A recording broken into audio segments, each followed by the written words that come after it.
Man, they got an outage in my area. I guess we were talking too much about slides and stuff. Jeez. Let me see if we still people. Yeah. There are 5 participants in the conference. Man, y'all some good faithful folks, man. Y'all still waited in the conference area. Let me regroup. Yeah, we were talking about slides and stuff, but Dr. Q, man, you live, bro. What's good? Hey, brother Law, man, just sitting up here listening to man. Everybody's talking, enjoying the show as usual. But I want to hit on a couple things, brother. Mm-hmm. So I'm going to start off with this, and then I'll talk about the drafting. But I heard somebody talking about the whole Ramsey deal versus the Diggs, pretty much. Mm-hmm. But everybody don't understand that the 4 players I'm keeping on my defense, Okay. Diggs, Bland, Overshown, and Parsons. There's no way I'm letting them walk. Maybe in 2 years from now, yeah, because of the money issue. But I'm keeping them. They make your defense. Right. When Ramsey got released, Ramsey didn't have that much dead money. When Jacksonville let him go, he didn't have as much dead money as Diggs. I thought they traded him. Why would you let that go? I thought they traded him. He released? Correct. He was released. As far as I know, I could be wrong, Law, but I thought I heard he was released. But I could probably be wrong now. That's what I heard. I'm probably wrong. Okay. Now, as far as the Commanders, yeah, we're 2 games behind them. Anything can happen. Philly can beat them the next round, or we can beat them next round. We can slip in now. Yeah. But the issue I have is, okay, so there are 5 games to go, right? 5 games to go. So we can, even if we win 2, we finish 7-10. Mm-hmm. And you got to think about it. What we pick, realistically, there's 7 in the AFC and 7 in the AFC that's going to make the playoffs. So if we don't make it in that 7-10 mark, which I don't see us, now we could win the next 5 games, but 2 of those teams that we're playing, I say Tampa and Philly again, they may not have nothing to play for by the time we reach them. And then you're throwing the bingo, they potentially have enough weapons to beat us. But so that's why I'm being kind of realistic. So let's say they win 7, finish up 7-10. You're still talking about you're going to be, even if that 7-10 mark, you'll be somewhere between 14 and 18 on the pick. All right. Everybody's talking about getting this running back. They're talking about getting this running back coming out of college. The problem that I see that you're going to have is you don't have the offensive line is not good. They're right. Granted, injuries, I get it. Even if you go get the running back, if you have a makeshift offensive line, you're still going to be running into the same damn thing. I know they're talking about this running back, and he, from what I've seen him on TV, he looks like a pretty good running back. Right. I'm fixing the defensive line, and I'm fixing the offensive line, and I'm fixing the receiving core. You need to get that, because I don't care what back you go get. If you don't have an offensive line to block, that means nothing. That absolutely means nothing. I don't care. He can shake this person, that person. Man, you got to have somebody up there to block. That's just the bottom line. The next thing, Brother Law, what the Eagles do, let's say we have the 10 picks. Right? Hold on. Let me say this, and just so we won't go too far away from the subject matter here, and I appreciate your sentiments on everything. Mm-hmm. It says Future Vision. My guy, he got the research here. He said that Jacksonville, they traded Ramsey to the Los Angeles Rams for 2 first-round draft pick in 2020. Okay. And in 2021, so and a 4th-round draft pick in 2021. So it was 2 first-round picks, 20 and 21, and then they went and got a 4th-round draft pick for him. So yeah, I do agree with. I like Trayvon Diggs, right? And I like Bland.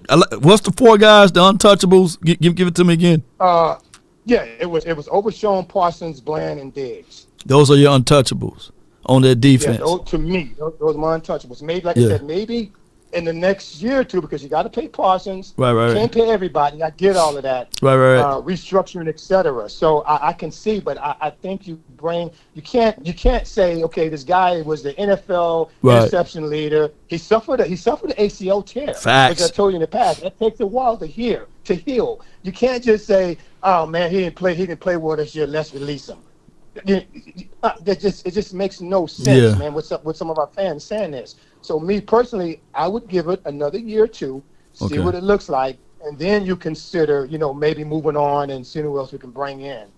But what I was trying to hit on real quick is and I can't stand the Eagles, you know that, but Yeah. what they do better in the draft or leading through the draft of the season, because you think about it, they package stuff to get number one pick. So if you think about the Eagles' last I'd say 3 or 4 years, hell, it was like 3 years ago they had 3 first-round picks. They did. Because of the moves they were making. That's how they end up getting them kids from University of Georgia. They had 3 because they kept packaging things. Hey, we were one piece away. Okay, now we're 2 pieces away. Let's go on and get this. We got 3 first-round picks. We don't do that. So they're talking about the Cowboys dropping down. Let's say this kid comes out. Let's say we're picking at 17. Right. And this kid comes out at 8. Dude, that's a far reach. You're getting ready to give up some stuff. There's no way I'm going to give up maybe 2 first rounds and a second to get a rookie running back. I know the kid's probably going to be elite. It's just you just have to give up too much, Law, to get this kid. So I'm with you, man. BPA, and like I said, fix his offensive line, fix his defensive line, and then I'm getting a receiver. That's the direction that I'm going. And again, like I said, there's no way I want this team to tank. You play like the old coach used to say, you play to win the game. That's just the bottom line. Yeah. Too much money, too much bonus monies involved that these fans on the chat don't understand. If I don't get this other tackle, I'm going to lose $200,000. I told you that happened to my brother-in-law, but his was $500,000. See what I'm saying? Yeah. These players are playing because you don't know the contractual part of what's going on. They're just saying, "Oh man, tank." But you play to win the game and see where the chips fall. And like I said, if they do win 7, they're still going to be around that 13 to 17 pick.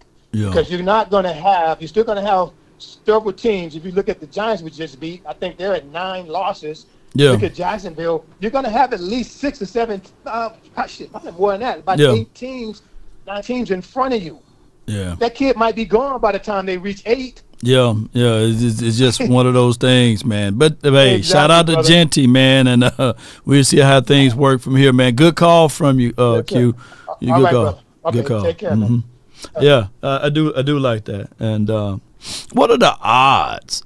It just hit me like, and I'm not saying that this is gonna happen, by the way, because they can win out and do some crazy things. I was just looking while he was talking.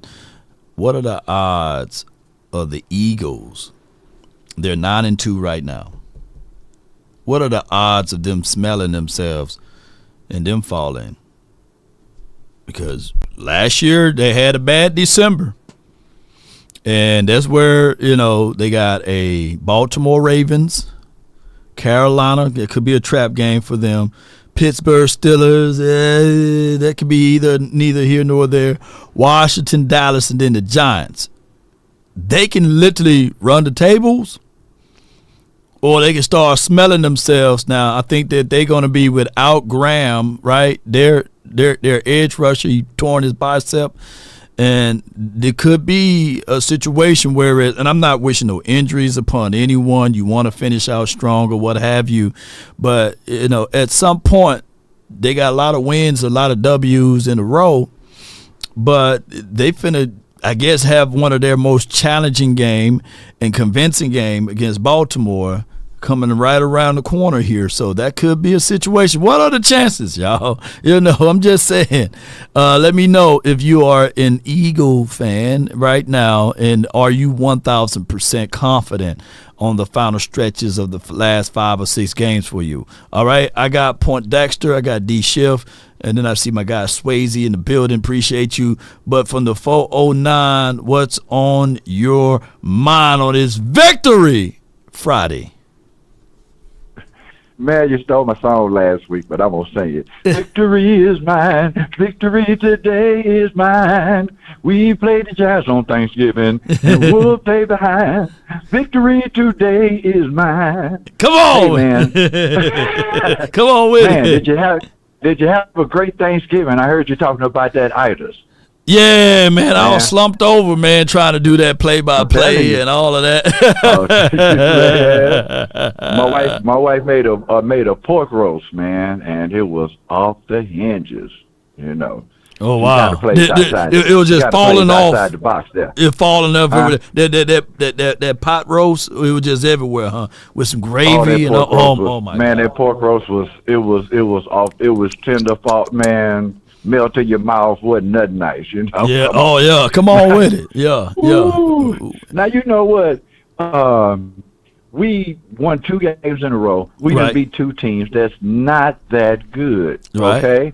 Now I don't really listen to ESPN, but it's one thing I like about ESPN. They got an app called the ESPN Playoff Machine, where you put in teams losing and winning and, you know, how they looking for the playoffs each week, you know. And you say, okay, if this team win, this team lose, you'll be in the playoffs. And if this team lose and this, you win and whatever, you know. Right. So you can put it in the playoff machine and, you know, you can see Dallas getting in the playoffs.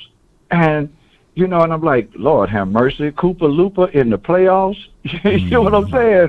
But I tell you like this here, if the Cowboys make the playoffs, that means everybody's wrong. And I don't mind everybody being wrong, just as long as my team in the playoffs and they got a shot. You know what I'm saying? I hear a lot of draft.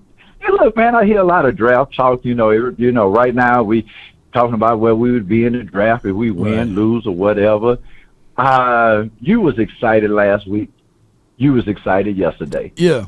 We're excited about winning. I don't care. You know, it could be a Pyrrhic win. And, you know, if, I said this before, and I'd like to explain it. Pyrrhic wins mean that you win, but at what cost? So a lot of people don't want us to win because it might cost us in the draft. I don't care about a Pyrrhic victory. I don't care what it costs. I want to win. I don't care. Yeah. I want to win with Dak. I want to win with Cooper Rush. Right. I want to win with Elmer Fudd. I don't care who out there playing. I want to win. I'm sorry. And the caller before, he just took my talking points, man. I was just saying, you know, we talking about the draft, but we need to start talking about team building. You know, I know all these projections of drafts. I want some projections on who's going to be out there. Right. Who's going to be free agents next year? Who can we sign next year? Because one thing I see about this team, we get excited over players that flash. I want players that's consistent. I want players that we can count on each week. I don't want a player to flash this week, flash next week, and then they gone. You know, then you're looking for in 3 weeks, and then they might flash again. No, we need consistent players. And as he said, and I'm saying the same thing, Bland, Diggs, Parsons, Overshawn, and I got to have Lewis on my team. I don't care if you get somebody that's better than him. Yeah, J. Lou, if you get somebody that's better than him and he's second team, I want him on the team because I know I can count on that fella. And on the offense, man, Smith and CD, Dak, Bird, BB, you got to have Turbin and you got to have Butter. Everybody else, you are looking to replace. You are looking to get better, especially at the running back position. Yeah. We have free agents out there. I'm talking about if you rank the 5th free agent, it would be better than what we have in Rico, even though Rico had a good game. No doubt. And I got to give him good ups. I got to give him big ups. But we don't need a flash for one game. We don't need a player. All of a sudden, he's good because he had one 100-yard game. Now, I know it had to do a lot with coaching and whatever. Everything else.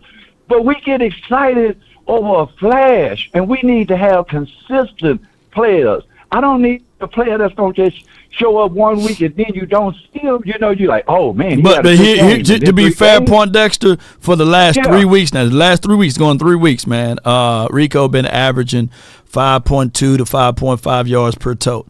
And we supposedly have one of the worst offensive lines, right? And he's averaging that. So what I can say here, not saying that Rico is a world beater, What Right. what the Cowboys need to do is trim the fat and say, okay, all right, we got Rico. The Deuce Vaughn experiment, we push that to the side, right? Because you just can't be continued to carry dead weight, right? And I'm not, and it sounds harsh, but it's just with the reality of it. It's supposed to be hard, Law. Yeah. Come on, Jimmy Johnson didn't come in here being soft and saying. Come on with it. Nate Newton said it. Nate Newton say, man, they would have somebody after me every year. Every year. And the 5 untouchable guys, that means that the 6 other guys look to find guys that can really be intertwined with the 5 untouchable guys on defense that you said, right? So that meaning that, hey, we go into this offseason, we look, or draft situation, we looking to get a safeties. We looking to go get more edge rushes to add and implement to this thing. We're looking for bigger bodies inside. Mozzie, he's turning the corner. He got 1.5 sacks. Look, for the season, Mozzie got about 3 or 4 sacks. We haven't had that in a long time, but people fail to realize he's only 23. He's a young buck. Now it's going to turn around. And I told people it takes 3 to 4 years for an interior defensive tackle to give us something. And he's shining just a little bit now. I'm not saying that he's a world beater. I'm not saying, but when he gets 24 and 25, that may be a plus for us, basically. So all I can say is let's continue to build, Poindexter.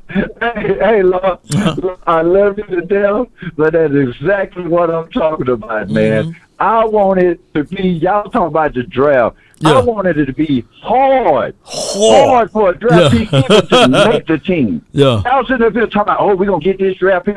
No, I want it to be hard for, I don't care who you draft. They better be the best one out there because we're going to build a team that a draft pick might not even make the dang on team. You know what I mean? When we had successful teams, we didn't have 7 draft picks making the team. Whoever we draft, they like one of y'all might make the team. A couple of y'all might make the team. We ain't depending on y'all because we building the team. You know? So like I said, I'm excited about about the rest of the year. Hey, win or lose, whatever. If we win, cool. They didn't have players. We didn't have Super Bowls, with Trent Dilfer and Nick Foles and teams that came. The Giants beat the unbeatable Patriots, and nobody wasn't expecting them to even get to the playoffs. Facts. You know what I'm saying? So these things happen. That's why sports movies don't never go over well because people think they unbelievable, but sports are unbelievable. It is, and man. Teams can come out of nowhere and win it. And then what we got? We all wrong. And Jerry Jones is right. Man, how crazy would that be? Hey, if Jerry can rig it for him to be right, I'll take it. But I appreciate your point, Dexter. But like I said, we'll take the win anyway, wouldn't we? I'll take it. Like, they ain't cheated. That Deflategate thing with the Patriots. Nobody bringing it up like, hey, take them Super Bowls away. Nah, they counting all of them Tom Brady Super Bowls. But man, look, this is why we love the sport. This is why we love the sport. That's why you get so excited.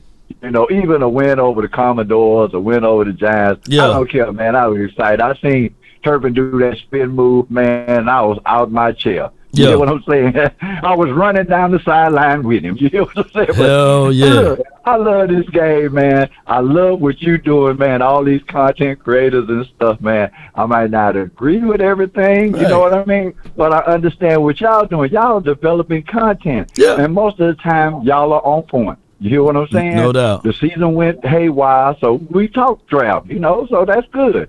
And then you had these sensations, you had the stupid stories out there about Shadur and Dion, and that's really just taking up space because we never know what's going to happen. Never know, man. We look like McCarthy might be back next year, you know what I mean? But we want to get some younger coaching in here, want to get some more progressive coaching in here. But we know what owner we got. Come on, yes, man. But I hope that they can get out here and do some team building, man. Getting some people in here that's going to be consistent and play. You know, I'm tired of hearing the flasher from here, the flash from there. We're going to have 8 draft choices that's going to come and change our team. Come on, man. Come on, man. Come on. Come on. You know what I mean? Come on, man. Yes, you know what I indeed. mean? But I appreciate you calling in. Yeah. Hey, man, look. Love your content, and whatever you're going through, you know, I'm going through some things myself. Mm-hmm. You pray for me, and I'll pray for you. Come on with it. Yes, indeed. Love Appreciate you, my brother. Man. Much love to you. All right. Oh, wait a minute. All You ain't gonna say it? Oh, you know what? You know what? What's going on? I got crazy. I got crazy on the chat. Got crazy about this here, man. Some of them even talked about my manhood, but I'm always all man. Even though I say, how about them Cowboys? Come on with it, baby. F them people talking about your manhood. You know what I'm saying? I'm a man. I was raised to be a man. Come on with it. Appreciate you, man. Thank you so much, bro. What, Cat Williams say? I'm a boy. I'm a boy, damn you. Yeah. Hey, some of the hardest songs out there with them high pitch. The reason. Come on, let me hear you. Let me hit it one time. Come on, you know how to hit that note? Hit that note for your boy. Let me see. Man,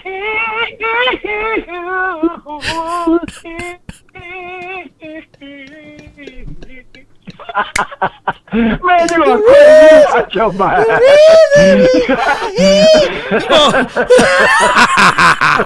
They just mad because they can't hit that note. You got to close the show with the same. If a paper train can fly. Yeah. Fly. Come on with it. Appreciate you, boy Dexter. All right, my brother. Yeah. Hey. Shout out to all the falsettos. Shoot. Y'all better be. Shoot. Boy, I'm going to hit that falsetto. Man, hit the falsetto like, I heard that brother was singing that damn song. Yeah, y'all better stop playing around, man. Phobia of all of that. Shoot. Man, shoot, one of the hardest songs out there, man, is with them falsettos and stuff like that. Let me see if I can find. Look. If I'm going to play this, I know y'all can figure out what the song is. Hold on.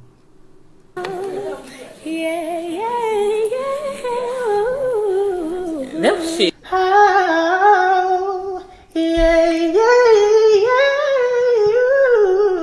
Name that song, baby. Hit them falsettos. Come on. All the falsettos around here, boy. These guys hitting these songs.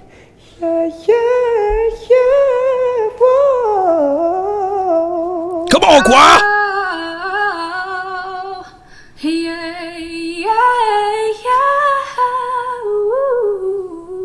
Who mad at these falsettos?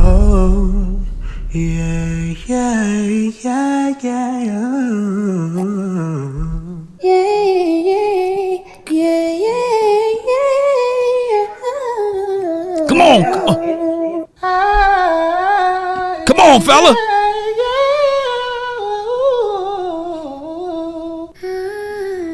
Come on now, Kennedy. Come on, hit it.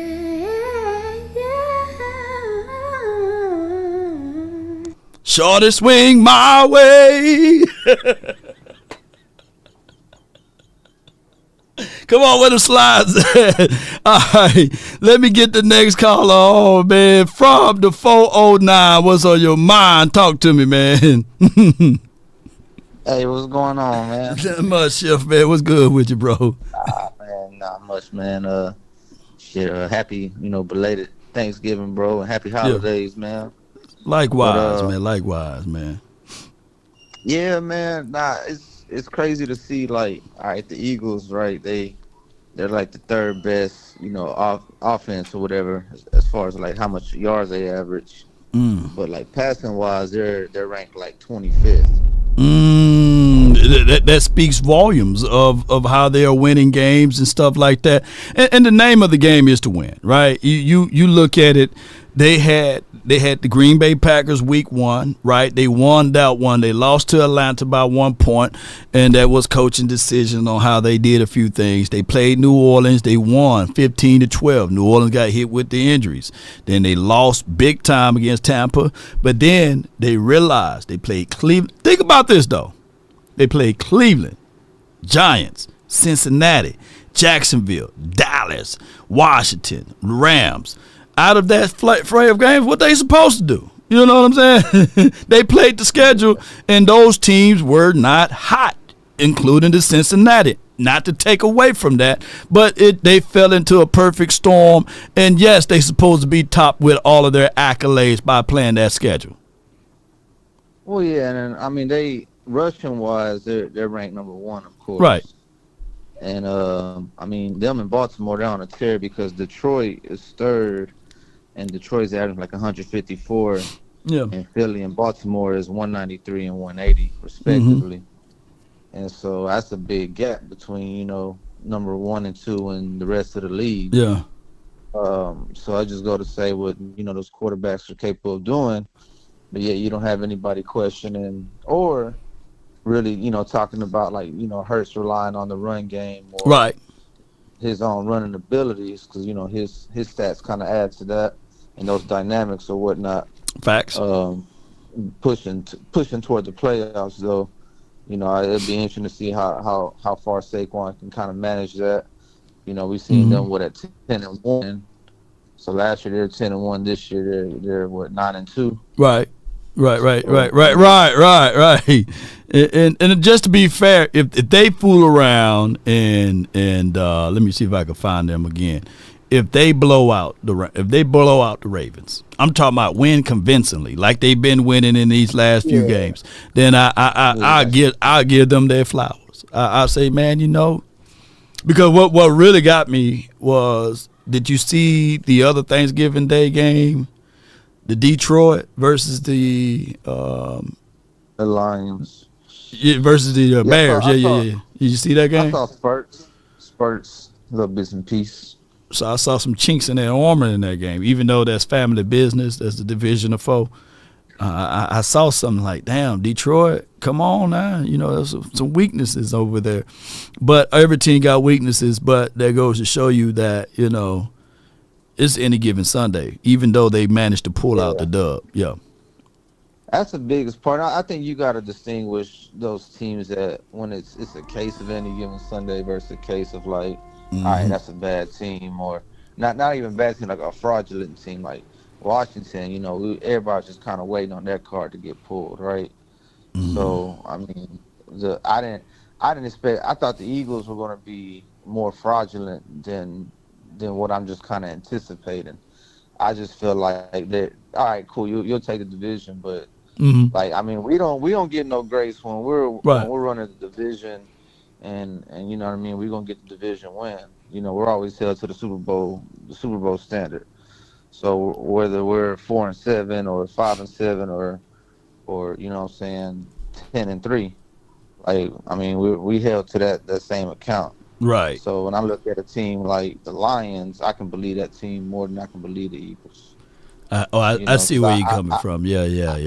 I don't believe the Eagles. I don't believe you can just rely on a running game like that. Well, the only thing is when you says that it's not sustainable with the injuries. With the injuries, but the only thing that Baltimore and the Eagles got in common is you by far. They're like mirror images of each other. You got a running quarterback that can get out. You got on both sides of it. And I think that even the Eagles got more firepower when you're talking about A.J. Brown and Smitty, right? But when you got running game, it helps alleviate all of the shortcomings that a quarterback may have. And that's how older teams used to be in the 80s and the 90s, if you think about it. Teams that were winning multitudes of playoff games and Super Bowls, they had that dynamic running back. Yeah, no, I mean the throwing wise, I still, I'm still a little skeptical of like Hurts and I think he can catch some good fire. I think that's what happened to him in the playoffs and in that Super Bowl game. But Yeah. like you haven't seen that be sustainable since that Super Bowl game. Him being able just to carry the team with his arm or Yeah. have that type of arm talent. Like you still see some miss, Yeah, some bad hey, throws. what is that? But Yeah, you third see and it. 1, 3rd and 2 is a whole lot easier to accomplish when you have the running game and the firepower versus being 3rd and 19, 3rd and 20, or 3rd and 10, 3rd and 9. So I think that's what gives them the extra edge. And we can say the Yeah. same to the Baltimore Ravens. When you have a running back that's averaging 6.5 yards per tote, that's damn near impossible to really stop to a degree if you are not forcing turnovers, if you're not forcing scoops and scores and these sorts of things. So that's why I'm really looking into this game, Ravens versus the Eagles, the battle of the birds. I can't wait to see that one. Yeah, I'm taking Baltimore. Well, most certainly. Okay. Hey, we all. But appreciate you. What else you got for the show, Yes, bro? sir. Man, not much, man. I think draft wise, man. I think I mean the team kind of did it to themselves. You know what I'm saying? Right. You going like we were 3-7, 2 and you know what I mean? Like when you go 3-7, lose 5 in a row, it's time to start talking draft. Right. Like, and then you do something different. We can talk a little different. Like, all right, cool. We can entertain the idea of making the playoffs. Right. We know we ain't gonna do nothing, but like the other caller said, it'll be nice to like kind of let people know they don't know what they're talking about. You know what I Right. mean? If they did make it to the playoffs, but it's a good foundation. I don't think there's nothing in the draft this year you can really like unless you're gonna have like a good like free agency. Like I don't think there's just like 1 or 2 things you can get this year. It's gonna take at least 2 off seasons to kind of to make this team something. But you No got doubt. some real good like players like CD, Micah, Trey. They're all the best at what they do. So you just gotta Mhm. add some linemen. I mean, you can get you a running back. Think about how easy it is to get running backs nowadays, Lord. Like, I mean, yeah, you can get the guy. It's gonna take a guy right now, but like if you get some other guys around that, can you just get like, a second round guy and just keep it rolling? No doubt, man. Yes, Appreciate sir. you, bro. That's all I got, bro. Thank you for calling Yes, in, sir. man. Good call from him. I like Genty. I like the Luther kid, But you can't get Genty and Luther, But you can get Luther and Ollie, So those are things that you have to look at, Cowboy Nation. Is like, what's your choice? Like, how are you going to build your particular team? How do you want to get your team heading into the 2025 season? Now, granted, the Dallas Cowboys, we got these 5 games left, and we got to figure out if we can finish strong. Thank everybody for calling in. I got from the 908, you're live in the building. Talk to me. What's going on, Lord? Happy belated Thanksgiving. How was your Thanksgiving? Appreciate you, man. Thank you. It was great. Yep. Yeah, turducken, or whatever John Man was calling it. Durkin, yeah. I can't do it. I gotta separate my turkey from my chicken. Duck. I don't know. Maybe that's just a Caucasian thing. But I'll say this though. That we just a badly poorly run organization. Like we don't know how to. We just very stubborn, and we think it's the 1960s and 70s. Why are we trying to win right now? Does that even make sense? Now you're gonna say, but players are fighting for contracts and coaches are fighting for jobs. That's not our problem.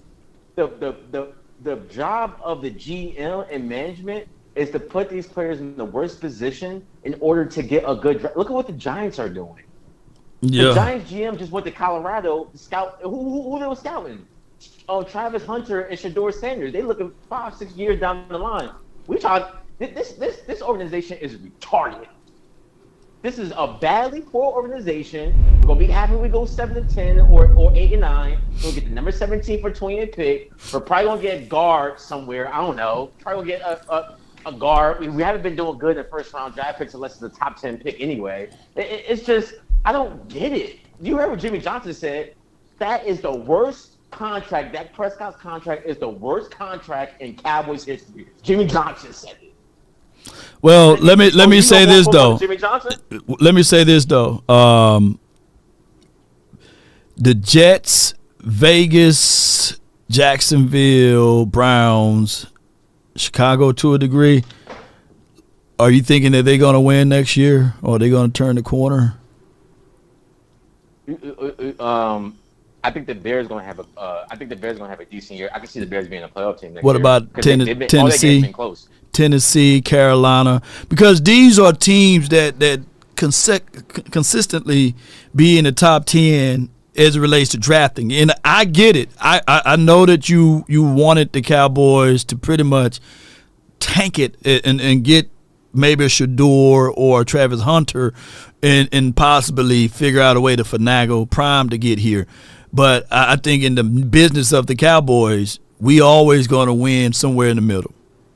This is still a talented team. That's the problem, though. That's purgatory. That's been the situation since 97, 96, 97. Yeah. Exactly. Like we got how did we get a franchise quarterback in Trey Aikman? We got him by being the worst team in the league and getting the number 1 pick. Well, we got him by the previous administration losing all of those games, and Jimmy Johnson comes right on in and he picks the guy that he felt as if though that can change his organization, he's been scouting since high school almost, I believe. So I get it. The Cowboys operate differently than any other team. And this is just we're gonna have to catch lightning in the bottle.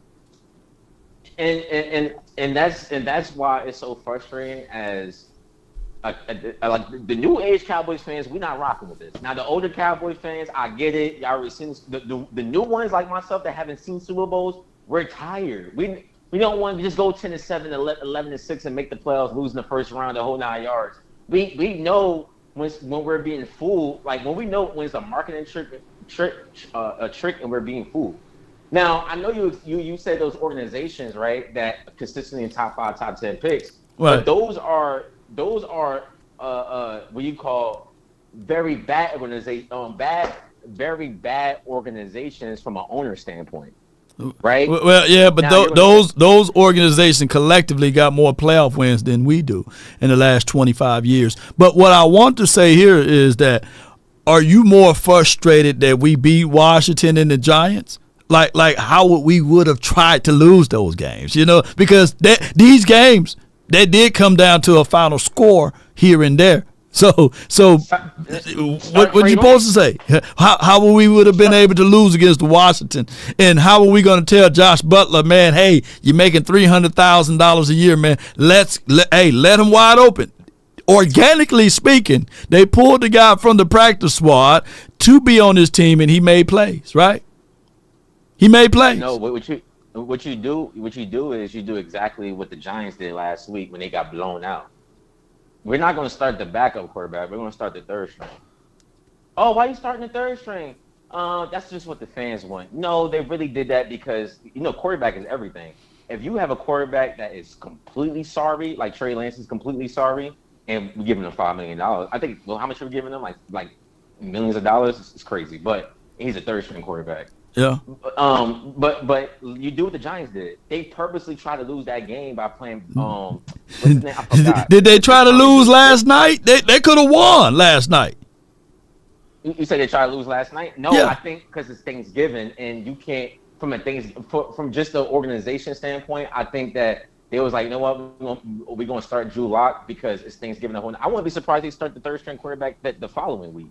You kind of get what I'm saying? Because they already scouting Colorado. He just was at the Colorado. Right. Yeah, we got a number 1 draft pick right now. They need to be there.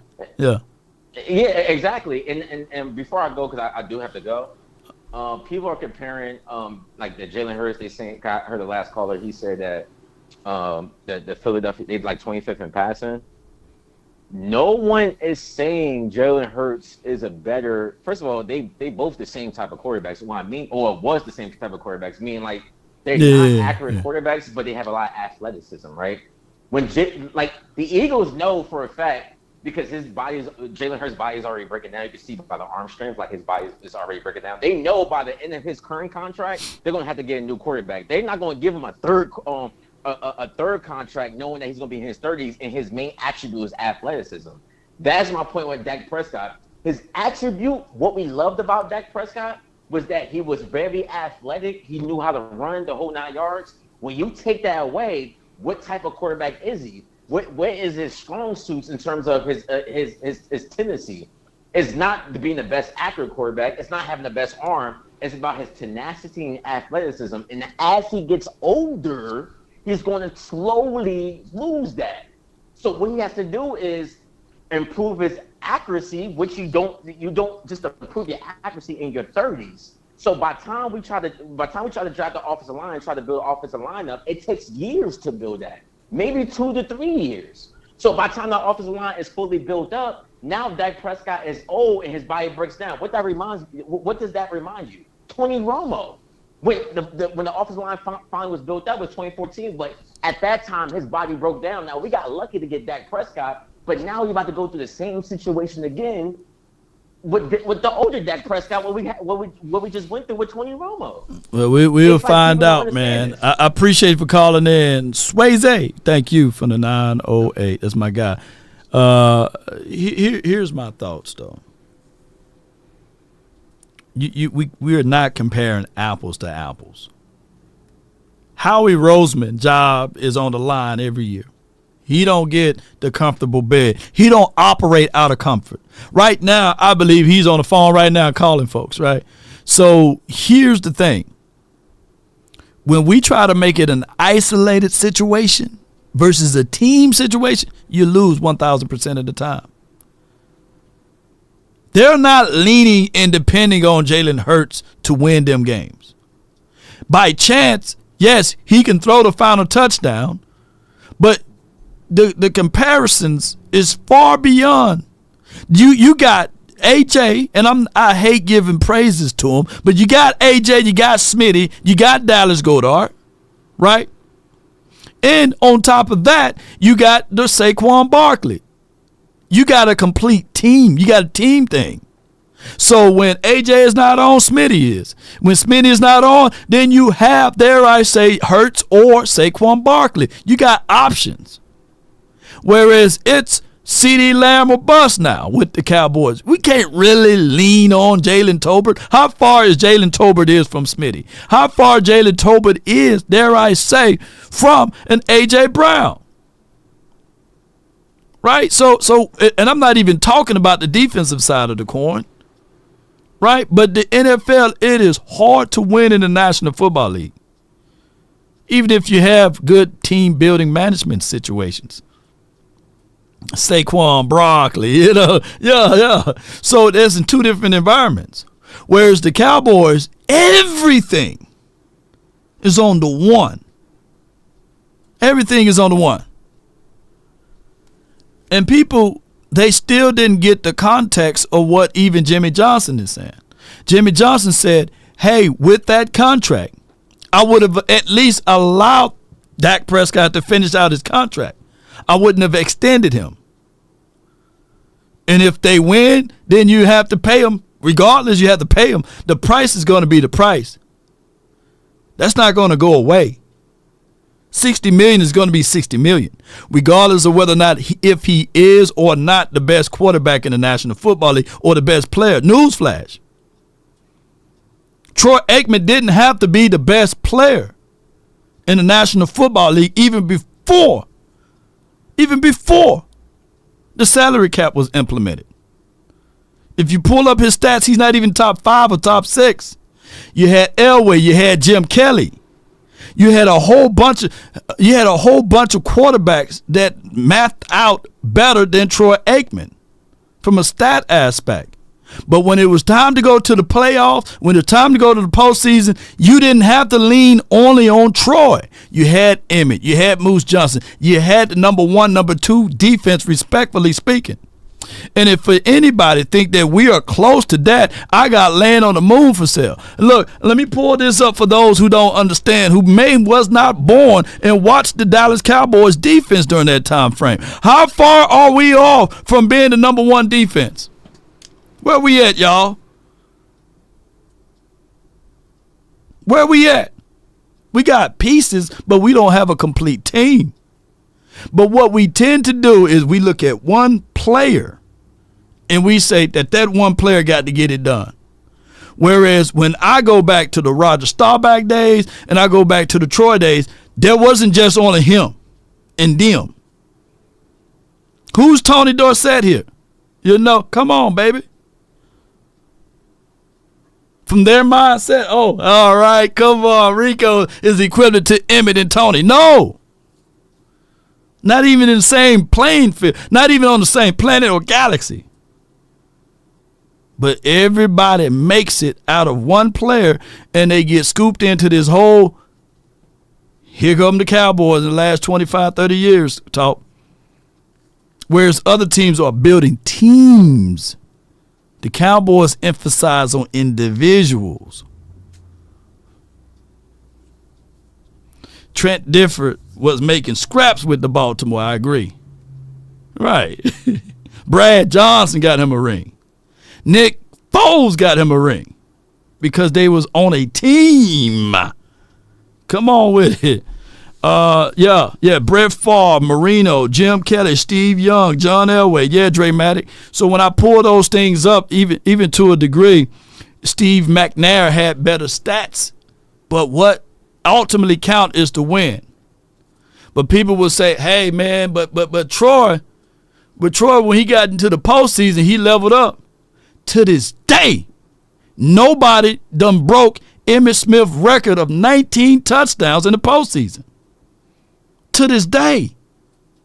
So it's not the same, ladies and gentlemen. You take those 19 touchdowns away and you take that number one, number two defense away, we're not winning in the 90s, baby. We're not winning multiple playoff games. We're definitely not. If it's just Michael Irvin without Alvin Harper and without Jay Novacek, we're not winning. It takes a complete team. I got from the 304, then I got the 215. Keep it live with us. Come on. 304, you're live on the nation, brought to you by our people, FrenkelFirm.com. Hey, what's going on with you all? What's good, bro? Hey, I told you, man. I told you that Mike McCarthy's coming back. Oh, yeah. I'm telling you. If he win 3 more games, they're going to hear that breaking news. Oh, yeah, he's coming back because they're going to give him that write-off of, well, you know, he had hurt players, but you see how they came back around the second half of the season? Yeah. It's just going to be a revolving door with that. And he's going to run that same dry-ass offense. The problem is that he doesn't believe in his players. If he believed in his players, we would have been running the ball with Dak before Dak got hurt. Dak might not even been hurt if he believed in his players. Because if you're telling me you don't believe in your line, why are you throwing 50, 60 times per game? Right. But it was a good win. It was a good win, but at the same time, like you said, we're going to be 16, 17, 18. Right. We found players. We found players within the later part of the draft, but you always want those guaranteed elite players. But I saw that Matt Eberflus, that he got fired from the Bears. Right. Which is kind of interesting. And when you read through that, to see that the quarterback changed the play, and the quarterback put him in that predicament. I said all that to say, I could see a reunion of some sort. Because they're all Jared guys, or Garrett guys, whether that's Kellen, whether that's Eberflus. Happy Hill Farms guys, the guys that go to Happy Hills with them, you know. Yeah. Then they all buddy, and we'll be back in the same predicament. A bunch of docile coaches that, you know, are pets to the owner, and that's what all he wants, is a bunch of pets that don't push against, you know, push back for what he does and what he says. Can undermine them, cut their nuts off in front of everybody, and not do anything about it. And I hate to see that as a man. I hate to see that because like sooner or later, you got to stand up to whomever the case could be, whoever that bully is. And it sounds like it's Jerry. Because Jerry, he'll sit there and tell everybody that that Mike McCarthy isn't doing this. Isn't doing that. Yeah. But here's A-Lou where it all boils down to.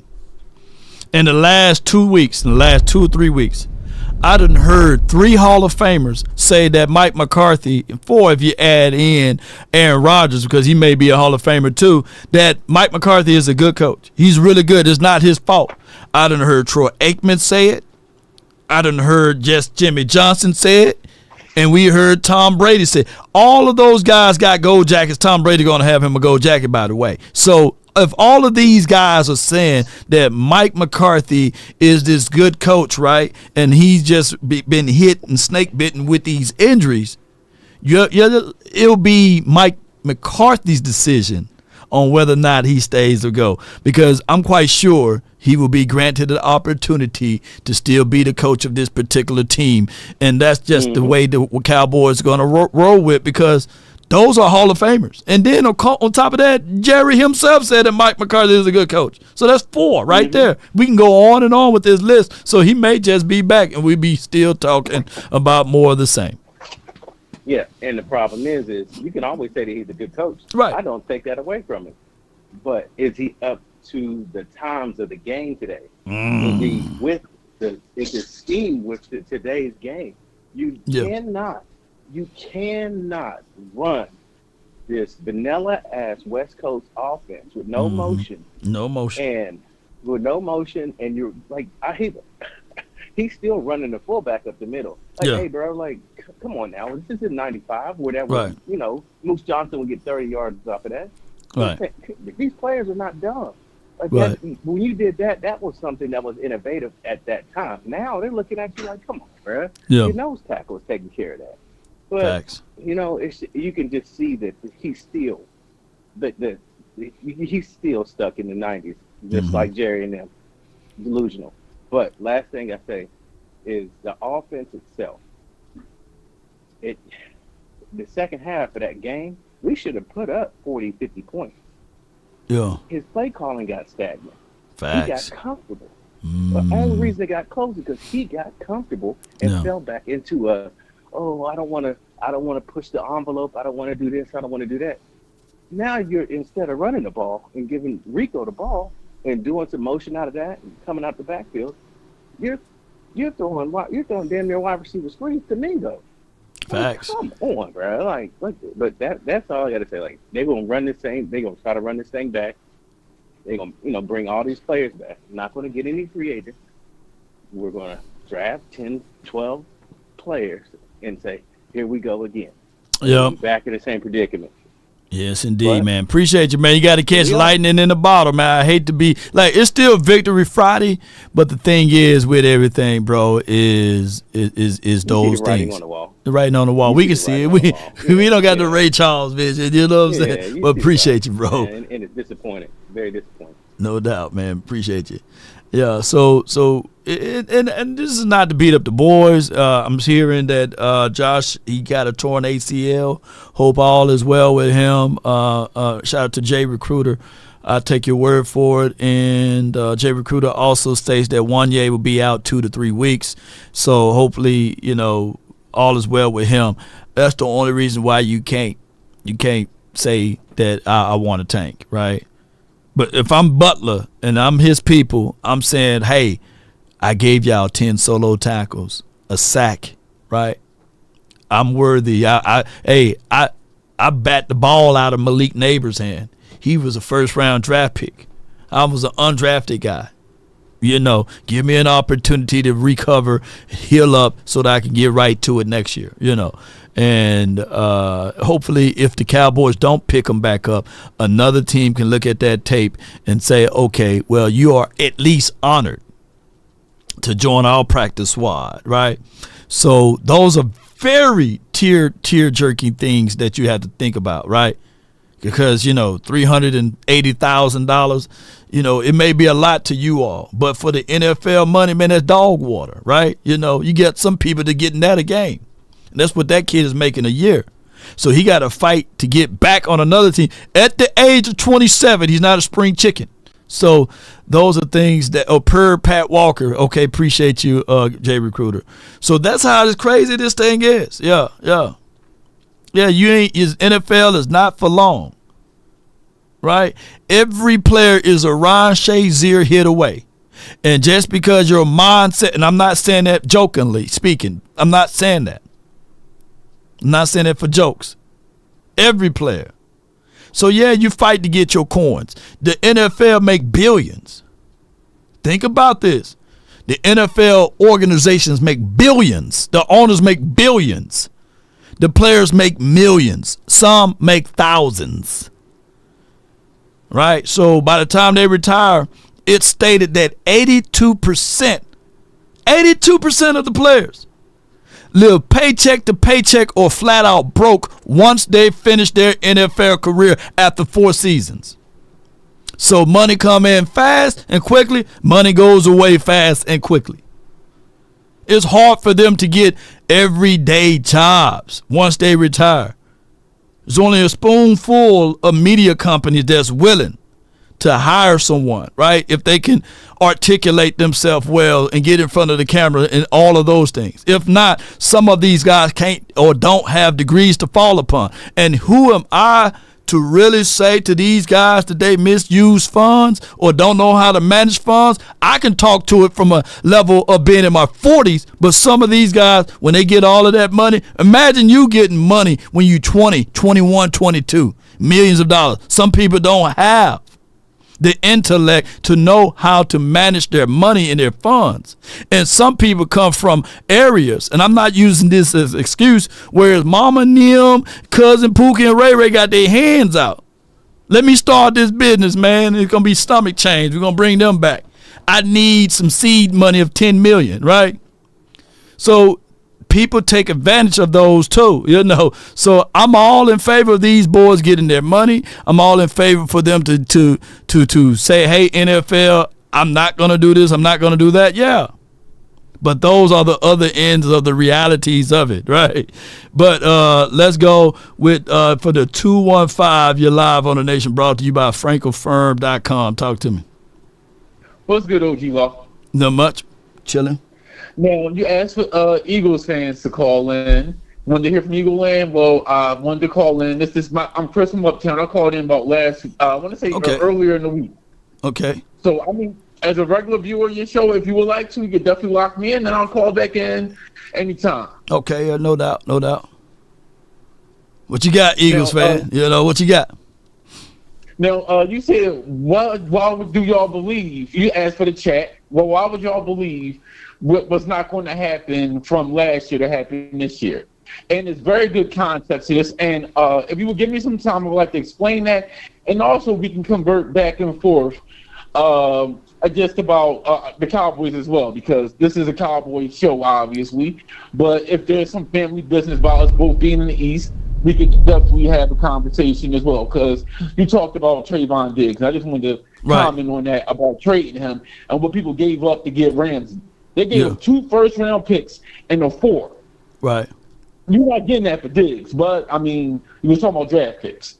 But either way, about the Eagles, why it's not going now, hold on. That's subjective, though, because at the end of the day, I like Ramsey. I think he bring a lot to the table, but collectively speaking, in these last 2 years, when Diggs was healthy, he is a ball magnet. He takes the ball away, and just like my other caller said, that he's in that realm of one of those generational guys. So if the Cowboys can get 2 first-round draft picks for him and a 4th, that's not beyond the stretch of the imagination, especially, I'm just saying especially, we know that there's a sucker born every minute, right? There could be a team that's looking at it that they're DB away. Yeah.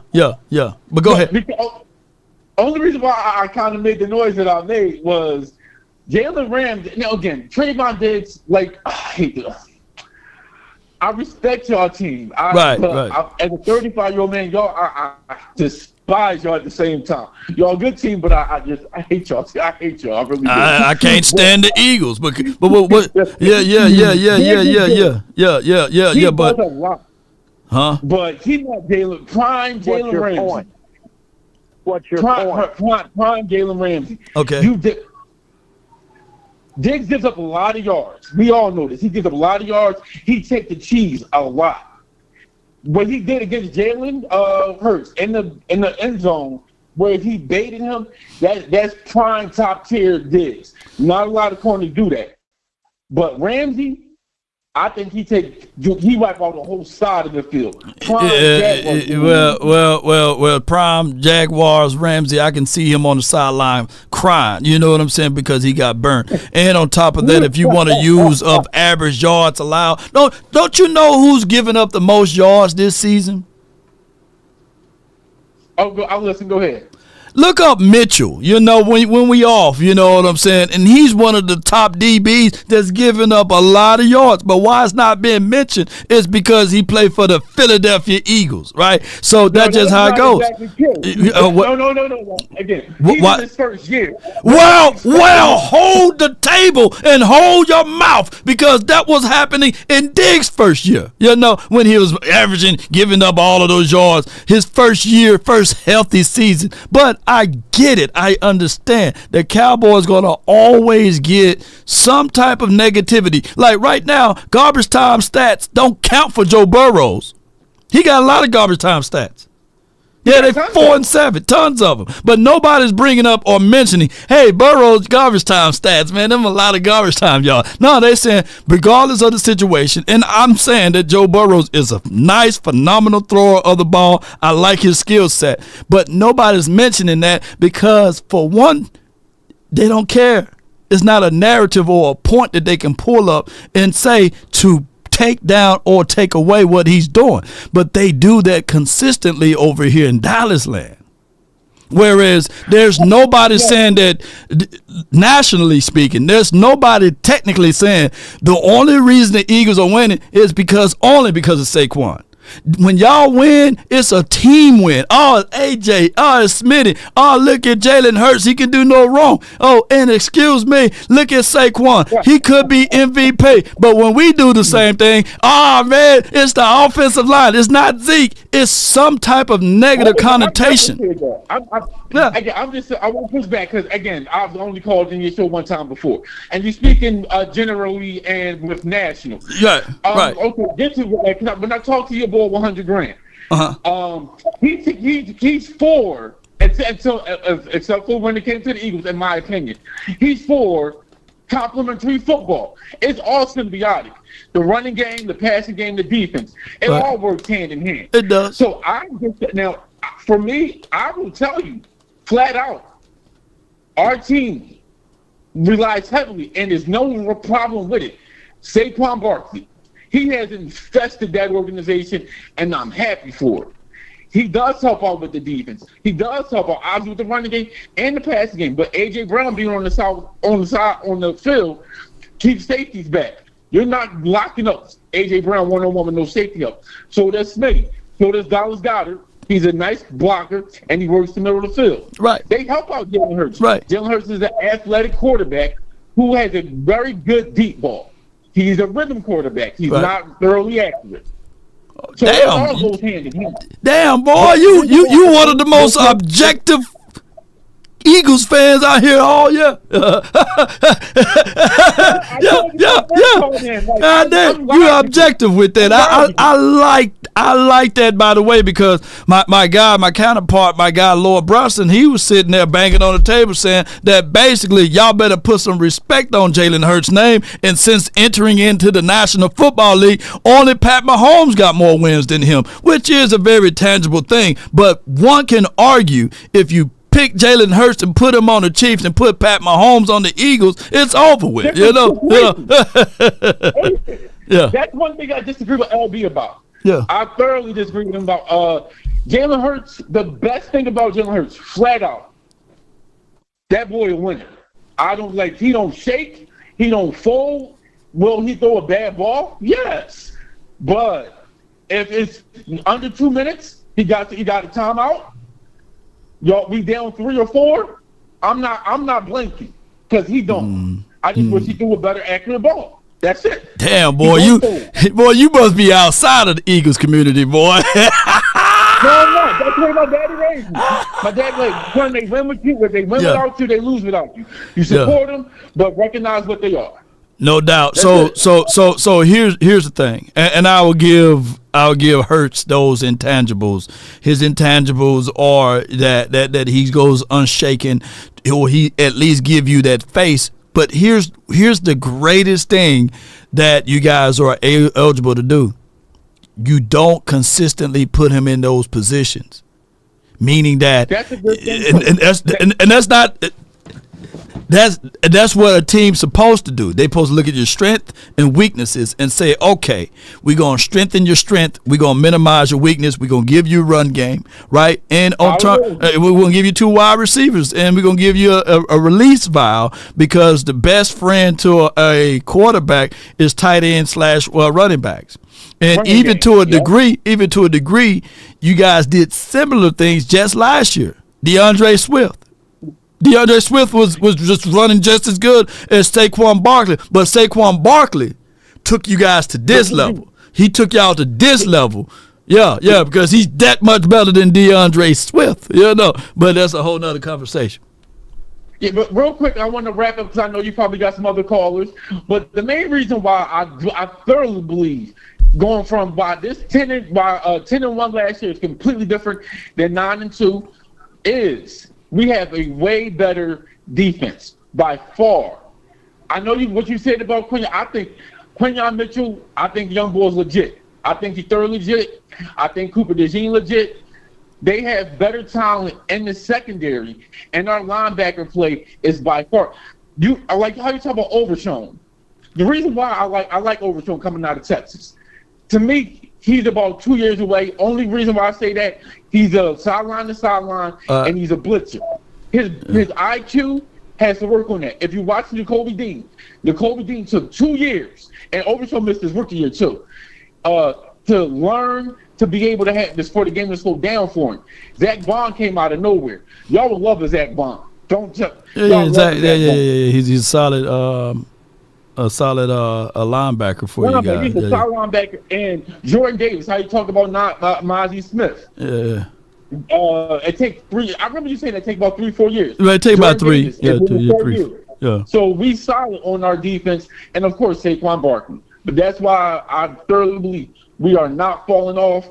And if y'all somehow sneak into the playoffs, which I doubt y'all will, I don't want to shoot at y'all on my way out.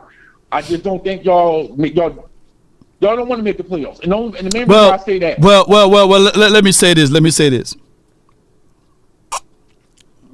Last year, y'all had a stretch of games. Y'all played Kansas City. Y'all beat them. It was a tight game, 21-17. Buffalo, 37-34. Y'all went to overtime. But you know what I was talking about? Yeah. And then y'all played San Fran, 42-19. Then y'all played, and that was the game that I said San Fran is going to tenderize that Philly for us. You know what I'm saying? Yeah. And then y'all played us, a Cowboys team, 33-13. Then y'all was in shambles after that. That's an L, right? And then y'all played the Seattle Sea Chickens. It was a down to the point. Woo! When you had to lean on Jalen Hurts' arm for 1 or 2, 3 throws down the stretch, and he couldn't get it done, and y'all lost 20-17. Y'all had a bounce back game. Y'all beat the Giants 33-25. They played y'all difficult. Then y'all lost to the Cards. Then y'all lost to the Giants, and that's how y'all went into the postseason. Now, when you look at that was last year's schedule, bro. That was last year's schedule. I'm gonna put it on the screen. If you look at last year's schedule, the strength of schedule was a little bit harder than what y'all faced this season. I'm not trying to take away y'all wins or anything like that, but who on this schedule this season is equivalent to a Kansas City Chiefs, a Buffalo, or a San Fran, or to Dallas to a degree? Because when y'all played us, boy, we was battered and bruised, and I'm not taking away that. But who on that schedule this year? I got an answer for you. Who's on the schedule? There's nobody on the schedule outside the coming up with the Ravens. And the Steelers, they shaky. But We have a new defensive coordinator. And if you remember those games, we got the ball ran down our throat. James Conner looked like the MF Terminator running the ball with the Cardinals. Kenneth Walker, Bradbury Jalen Hurts left the field with the lead. Drew Lock bombed out on them on Bradbury or AKA Trashberry. That's not happening this year because we have more talent and we're running a better scheme and they believe in the scheme. That's one thing. They believe in the scheme. And see, again, like, okay, you talk about Damo Wilson, right? And Malik Hooker. Malik Hooker was solid coming out of Ohio State. TJ Gardner-Johnson stirs up a lot in that secondary for us. And Reed Blankenship is not a spectacular athlete. But what is he? He's everywhere you need to be. He knows his job. He knows his position. He makes all the correct calls back there. That's what we didn't have last year. More experience, more talent, and they believe in that scheme. And I haven't seen it since game 3. No matter that, game 4, Bucky Irvin got off. Nobody has ran the ball down the Eagles' throat. Not the entire last 7 games. Well, let me just say this in the party. No problem. Since Tampa Bay was going to run the ball. Cleveland, they had Ford at the time. Chubb was still hurt. The Giants, they had Singletary, not even Mike. Cincinnati, they had Chase Brown. That was the game that you guys had, Sidney Brown versus Chase Brown. They don't really have a running back in Cincinnati during that time frame. Jacksonville Jaguars, ETN. It was a tight game. It was close up until into the final minutes. And then you already know with the Dallas, we playing musical chairs with our running back. And then Washington, they don't really run like that and get busy. And the Rams, they had y'all to a degree, and then y'all pull off. Saquon put up over 300 all-purpose yards. So y'all didn't really face anybody that can really run.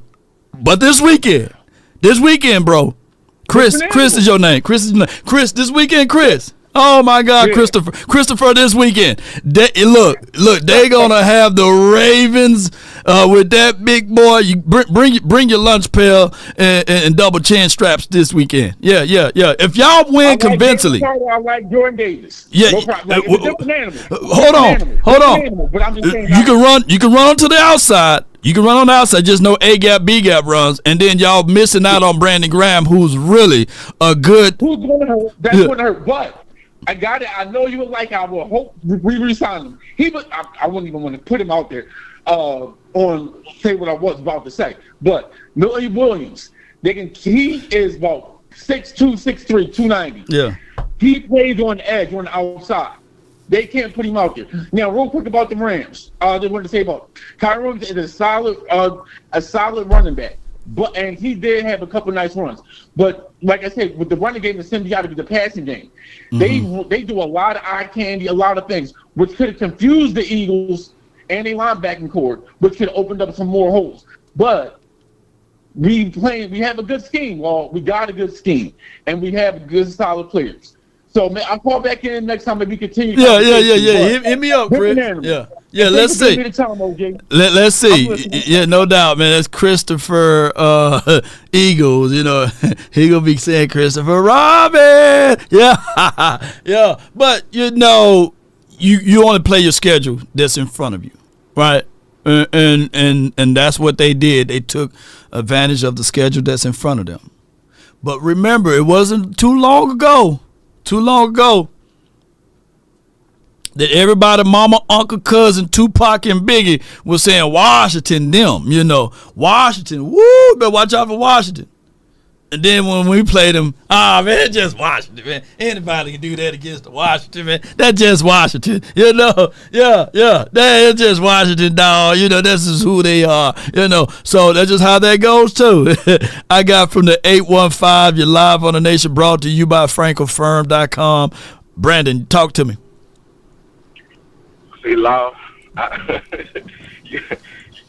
sometimes you guys have to pay attention to Law because he'll hit you with the bait and switch so fast. Like, Swayze was making some great points, and then Law was like, well, if you're picking the top 5, if you're picking the top 10, what that mean? You're probably not winning a lot of games.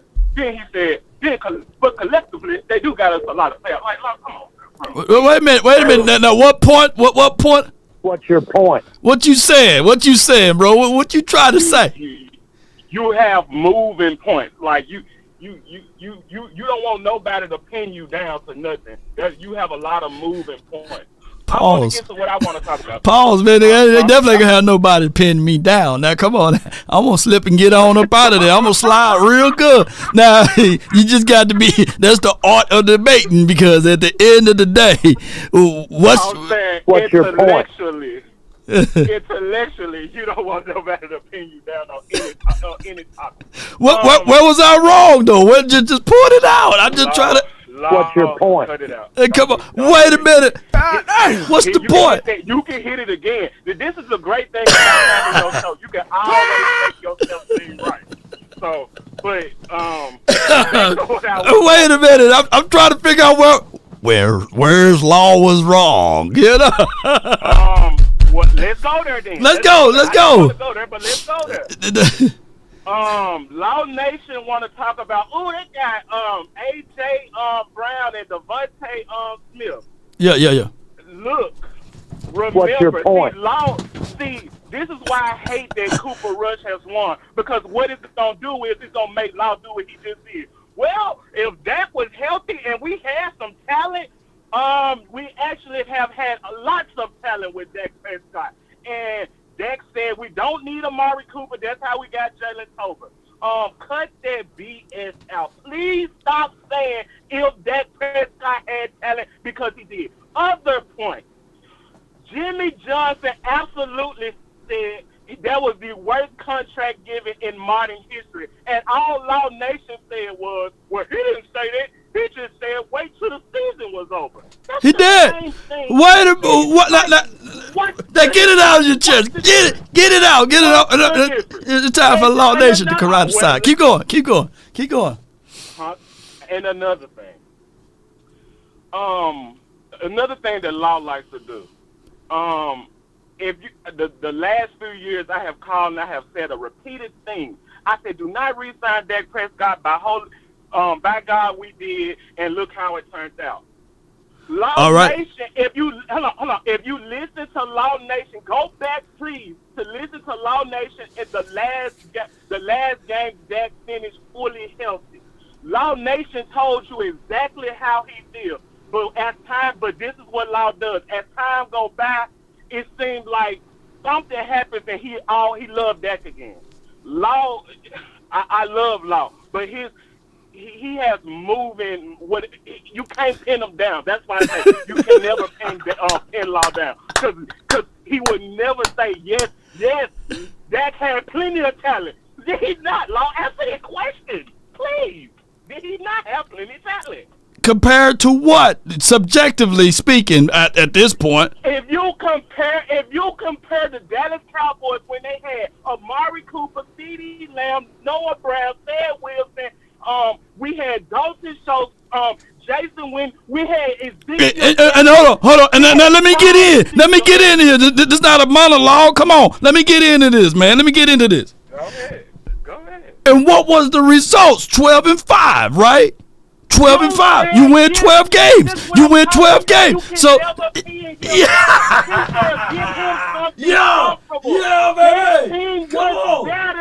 That team was better. Law Nation Sports has a moving truth. Are you not entertained? Is this not why you here? Brandon, is this not why you here? You win games. They assembled that together, and what they do the following next year. And how long just like my guy, he can hit them notes so high. You know what I'm saying? Poindexter, how long did the administration for the Eagles keeping AJ and Smitty and Dallas Goedert? Are those boys still together? And hold on, let me finish. Let me finish. You know, let me finish this one time. Let me finish one time. And what I said, what Law Nation said, if you're going to get rid of, just make sure you replenish and replace. So when they got rid of DeAndre Swift, is he a replenishment or a replacement, or did they upgrade? Who did the Cowboys upgrade to when they got rid of their running backs? Who did the Cowboys upgrade to when they got rid of Amari Cooper? Are you trying to tell me? Hold on. Are you telling me that Noah Brown is the equivalency, por favor, of my guy, Amari Cooper, and T.Y. Hilton, who was 33 in the third years of age? Are you saying that the Cowboys replenished and replaced what they lost with those things? Come on, baby. Law Nation ain't making no sense. What? Law is a moving target. What? Again, Law Nation record everything he says. Yeah. Go back to when we released Amari Cooper. Law Nation Sports reported Dak Prescott said we do not need Amari Cooper. What? Out there recruiting Jalen Tolbert. Is that a lie or is that the truth? Yes or no, it was. No, you are saying things that you want to hear, because here's the thing. When hold on.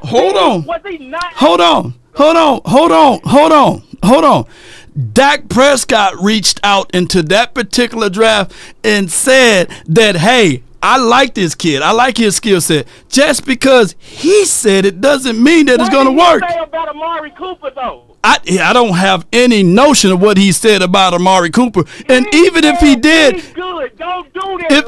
Wait a minute. If you can find the tape, pull it up, because at the end of the day, at the end of the day, who is going to empower a player that's on this team who's fighting for contract to say, hey, I'm going to get this particular player and it's going to work? Because I'm old enough to remember that even Troy Aikman wanted a certain tight end, and he went and got him. And that guy, he's somewhere working at Walmart or Publix right now, because he definitely didn't pan out. Was it Fasano? Can y'all put his name down in the chat, baby? Because Anthony Fasano, that dude never panned out, and that was Troy Aikman, and he got a gold jacket. So therefore, I tell you that the bad management and the bad ownership, if they are listening to the players to pick out who they want in the draft, they are by far terrible. You know what I'm saying? Come on with it. I'm going to say this. Jimmy Johnson, who also has a gold jacket. Jimmy Johnson, who also has a gold jacket, said that was the worst contract given. And somebody that was on your podcast damn near every day told you that, and you laughed at him. But now, Law Nation I kind of thought what made you in closing. I want to. No. You gonna open up right now? Pause if necessary, but you finna open all the way up on this one right here. Yeah. Go ahead. Now, did you hear what Law Nation said? And I had a third of the Cowboys mad at me when I said that I don't want Dak Prescott to sign this contract. I want Dak Prescott to play this contract out. So that, hold on, let me finish. Let me retort. You know, play this contract out so that he can go somewhere else, and the Cowboys can see that they made a mockery, a foolery of this organization and franchise by spending all off season on Trigger Trey, because that's who they ultimately wanted to pretty much be in the seat, but it didn't pan out for them because it backfired, and they realized that Trey wasn't him, and they panicked. And they signed Dak Prescott the day of the game. I rest my case right here. Come on with it. Can I say my closing statement? My closing statement is, Law did, see this again, I want people to listen to Law. Law said he wants Dak Prescott not to sign the contract and go to another team and be successful to make the Cowboys, our team, look bad. I'm sorry to tell you, we betted against that twice, and it looks like we gonna be habitual losers. I want to say this. Hold on. Before you make that ultimate close. Hold on. Before you make that ultimate closing. Okay. Dak Prescott contract is to the year 2032. Jimmy Johnson, Jimmy Johnson, nor Jerry Jones may live up to that age to see how this contract can materialize. Look, all I'm saying is, we can't throw the baby out with the bathwater within the confines. Hold on. All I'm saying is, Jimmy Johnson, he's my boy. He's my guy. You know, we might call him Grandpa Jimmy. You know, he's always invited to the table at my house if he ever wanted to come through here. I shedded a tear when he followed my account back on Twitter. I said, oh, Jimmy Johnson followed me, you know. But I will say this, though, bro. Yes. Mm-hmm. We got to allow this contract to materialize. That's all I'm going to say to the other end of it. Now you can give your closing before we say that this was the worst contract in Cowboys history, because that Joey Galloway contract, whoa, that was a terrible contract. But keep going. Law, that and Roy Williams, you got me there. You got me there. But I want to say this, because that Joey Galloway was horrible. I will say this, though, Law. I'm not even saying that your point about putting pieces around Dak is not valid. That is very true. Yeah. But I to that point, I was saying don't do it. But now that we got Dak, I think we do need to put pieces around Dak and stuff like that. But I want to say this in closing. Closing, Dak, you are who we thought you were. You trash, big bruh. Sorry. Law did all that just to make you agree with me. How about them Cowboys? Shout out to Law. Shout out to Amari Cooper, Noah Brown, Dan Wilson. Shout out to Dez Bryant, who got cut because of that. What? How about them Cowboys? Yeah, I said it. No, man. Oh my gosh, man. That dude. You must be out of your goddamn mind. That boy. Oh shit. All right, man. For the 305, man. I'm gonna let 305 get in, but y'all know I'm telling the truth, man. Shoot, all offseason was predicated upon what Trey Lance gonna do. It wasn't nothing to do with this team getting better. And my guy Clarence Hill, I go back and forth with him all day, and he's talking about the Cowboys wanted to sign Dak Prescott. He was the by far the whole agenda for the Cowboys the entire year. Like, come on, no. That's like you having a side chick and you buying her all the perfumes, you giving her the new car, the new purses. You know, it's like having you a whole other family that the Cowboys was tending on, going out to eat, going out and having all type of relations. And then the day before the anniversary, you're sitting there like, let me go ahead and it's better with this side over here versus that side. It's equivalents of the same thing. They didn't plan on working this thing out, because I'm quite sure I wish I had some superpowers that I could go into time and have Trey Lance to be 25 for 28, 302 yards in preseason one with 2 touchdowns on the ground and 3 touchdowns in the air or something like that, and a passer rating of 119 or 120, and then the next game for him to be even 21 for 25, it could be 220 yards. I guarantee you, if he would have performed that way in those 2 first preseason games, it would have been literally Dak Prescott not getting signed. It would have been breaking news. The Cowboys are going to start Trey Lance and blah, blah, blah. It would have been that. But Trey Lance didn't perform up to anybody's level. Anybody's level. Of any. Hey, look at that. To the point, his final preseason game, if he didn't have the final preseason game, he would have had a better situation. Not situation, but situation. The brother threw 5 picks. But from the 305, you're live on The Nation. Talk to me, man. Talk to me. Oh man, big love. What's good with you, man? Happy holidays. Happy holidays to you, bro. Yeah, man. I'm sad, man. I'm sad today, man. I've been sad the last 2 weeks. I'm conflicted, like Michael Irvin said on the TV show, man. I don't know what's going on. I don't know how to feel right now, man. You got everybody calling in as fans. They fussing because they don't know how to feel right now, man. They don't know what to do, man. Right. Jerry got us messed up, man. Jerry just, I think he dropped the ball on this one, man. One of these last 2 games, but no, I'm gonna piggyback off of everybody saying about Dak. I think the reason why everybody got a problem with Dak, big law, man, because from the eyeball test, and even the skill test, man, we just see that he don't have the arm talent to get us what we need to get at, big law. I think that's why everybody have a problem with Dak Prescott and the contract and everything. Me personally, I know it's nobody out there to get.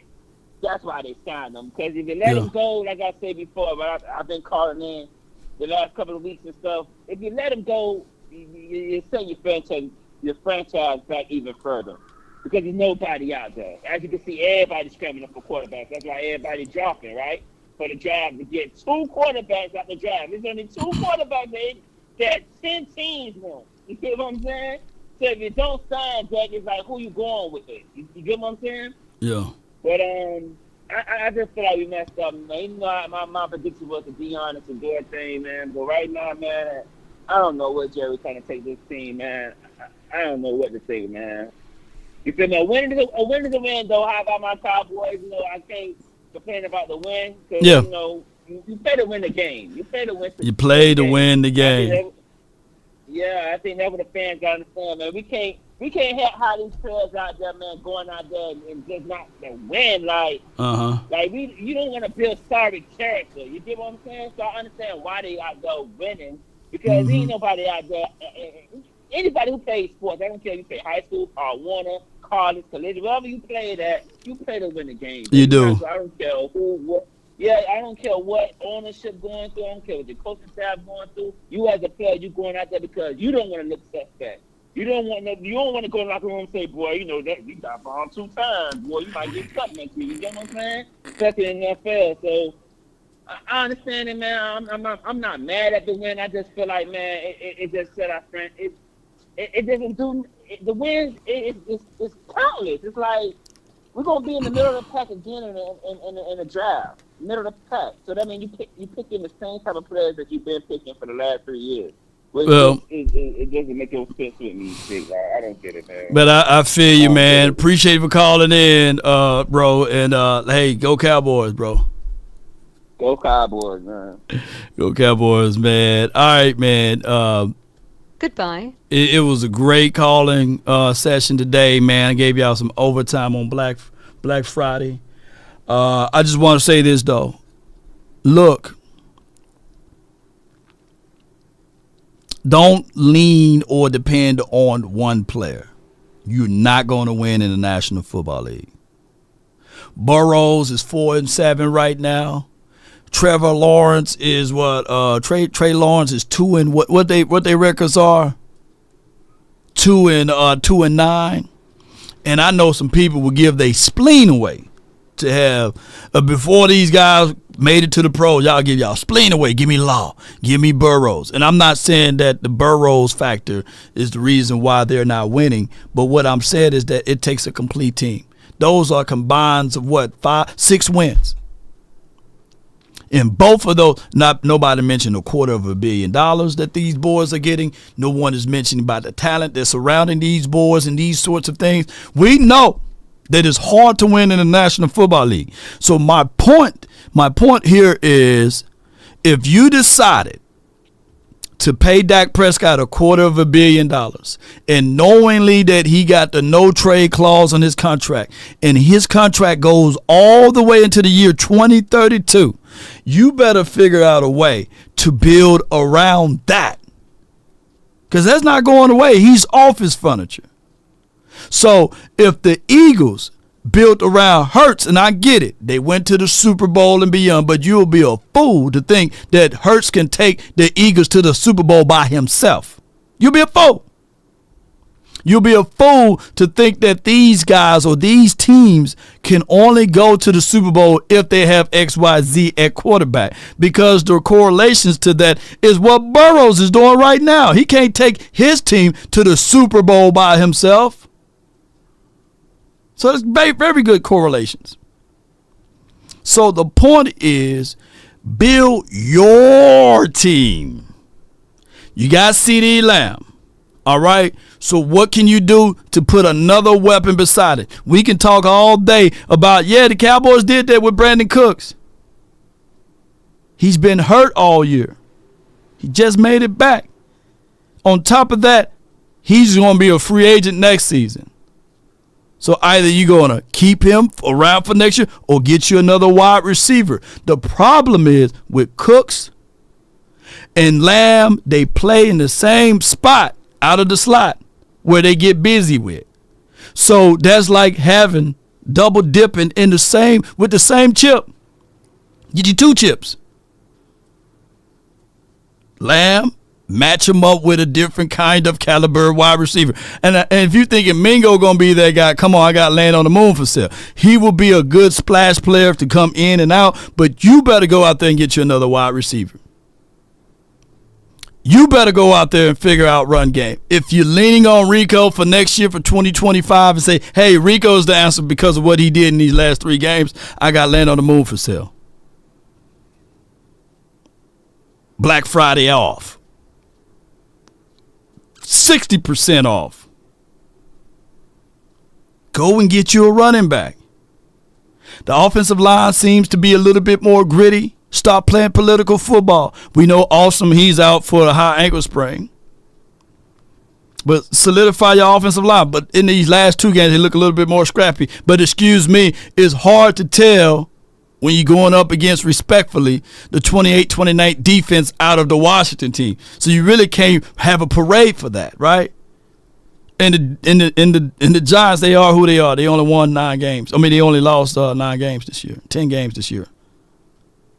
They're not world beaters. He only won 2 games is a better way to say it. Yeah. So take that as marginal victories. Look at the individual players. Go into this try to finish out strong. If you make it to the postseason, great. If you don't, then you look at it and say, okay, these are the guys that I'm going to build around. But if the Cowboys would have been further ahead, there's no one that can say otherwise. If they didn't lean so heavily on the backup quarterback. Oh, for those who said, what did Jimmy say? What do you miss? Let me see if I can find it right quick, and we're going to get this show on the road. Okay, so let's talk about Dallas. What would you do this offseason? There's some tough choices here. Well, first of all, they're so financially strapped, with some of these contracts. First of all, I would have never given Prescott a new contract. I'd let him play it out. Yeah. Because he's the highest paid player in the league. He's not the best player in the league. Right. And he wasn't going to go anywhere. If they had gone to the Super Bowl with him, hey, he wasn't going to go anywhere. Pay him whatever. And if he, struggled in the playoffs, then you negotiate. Or if he got hurt, you save money. Yeah. But they're so financially strapped right now. Mm-hmm. I don't know what they do. I don't know if, they talk about, a change coaching. Well, I don't know if changing coaching is going to, help them. Because Mike McCarthy's a good football coach. Yes. And so I don't know that a new coach coming in can solve the problem. Exactly. So what he said, basically, he would have allowed Dak Prescott to finish out his contract. And if he played and performed well, then he would have paid him. He didn't say he would never pay him. He didn't say that, hey, he's trash or he's garbage juice. And I'm not even defending Dak Prescott. I'm not. Dak Prescott don't owe me a thing. He's not going to give me no favors. Y'all think that Dak is going to give me a piece of that $250 million? No. If so, Dak, hey, donate to Law Nation Sports. Just go to their website and stroll all the way down to where it says donations. Boy, I'll change my tune up, man. If you give me about $4 or $5 million, it won't even hurt you. I heard Dak got him a drink out. Maybe I can get some of those liquor sponsors from him.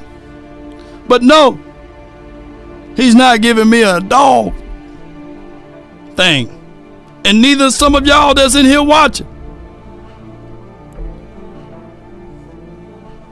We were rooting for this team before he was born, before he even knew how to spell foot or ball. And it's going to be the same way when he's gone. Still rooting for this team. Still supporting this team, regardless of the situations. Somebody said, Law, hey, man, jump over to this team. It can be 100 years of Cowboys losing, and I'm still going to be a Cowboys fan. The name of it is die hard, not die for the certain player. Come on with it. And to anyone that's feeling awkwardly about Jimmy Johnson, he gave out a baseline of what he would do. The objective of everything, if you want the quarterback at a cheaper rate, guess what? You have to get him early. You have to spend the money early. But the longer you wait, you just the next man in line. The salary cap is going to continue to increase. The player money is going to continue to increase. And there's no ifs, ands, and buts about it. So for those who wanted Dak Prescott at $50 to $51 to $52 million, you would have had to pay that earlier. Like I said in closing, I had a coworker of mine, worked for a great department for the GOV. Wanted to buy this house that's in Little Elm in Prosper area for $580,000. But he said, I'm going to wait for another year. What changed? Did the house get bigger? No. Did the land get brighter? No. But the price of the market increased. And that's why that same house with the same bedrooms, with the same sink, faucet in the bathrooms and everything else is now worth $980,000 because of the market. The market controls the price. And the same thing it is with the quarterbacks. The next quarterback on deck was like, yes, that got $60 million. I'm going to try to get 61. I'm going to try to get 62. That's just the price of doing business. And every quarterback and every pretty much player is a Ron Shazier hit away. Yeah. So if you want to stop talking about salary cap, dog, we are sitting on $24 million right now. The salary cap is going to increase by $150 million next season. Netflix is working on a deal right now with the NFL. Amazon got a deal of $111 billion with a B.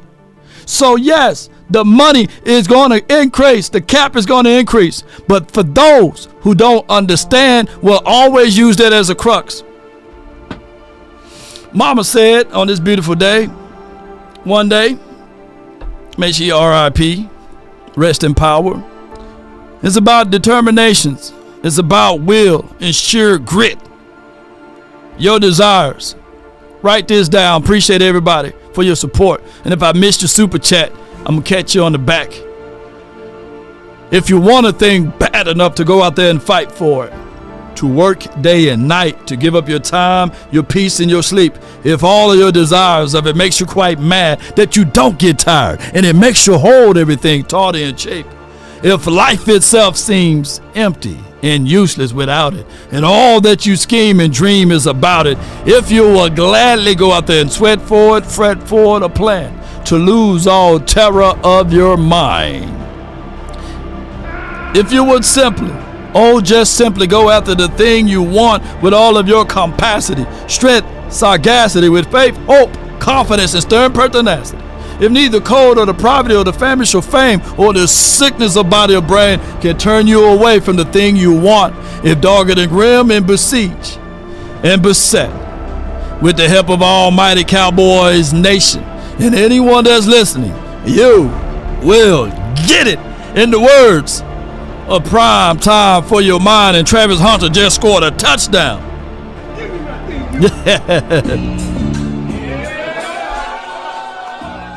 Come on with it. All right. Mama said there'll be days just like this. And if you can still talk to mom, if you can still talk to pops, grandmas, and grandpas, give them a big Law Nation hug just out of nowhere. Just go hug them. Give them a kiss on the forehead. And say, that's from Law Nation. Mwah. Come on with it. Because I wish I could kiss mines right now. Grandma gone. Pop's gone. Mama gone. All of them gone. It's just me and y'all.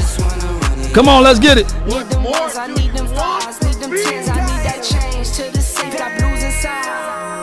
Let's get it. Some of y'all blessed. Share the blessing. Hug, kiss, give them. Come on. And just not do it for the day. Do it on a random Tuesday or something. Don't put that phone on Do Not Disturb.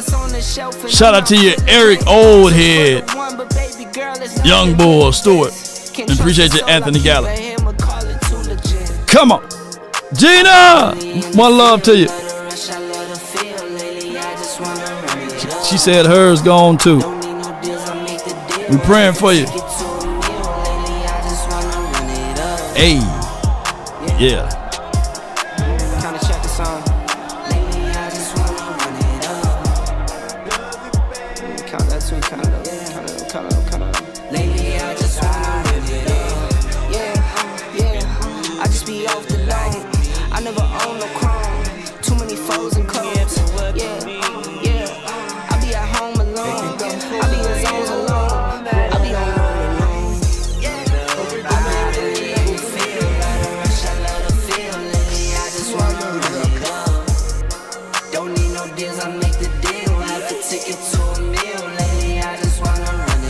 God sees in you what you don't see in yourself.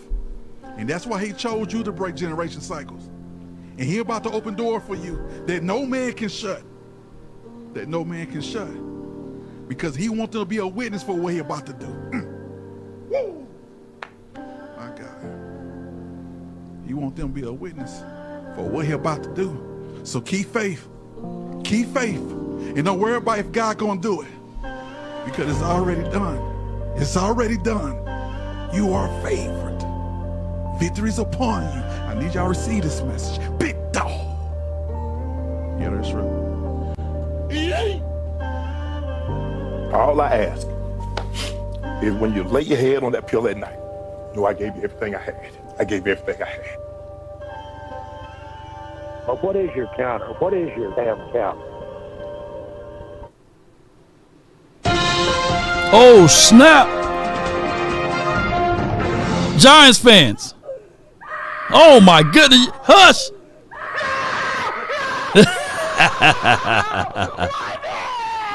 Oh, my goodness, man. Eat that turkey. Eat that leftovers, man. Come on. Oh, my gosh, man. Until next time. We about. Peace. That's how you throw that mochalas.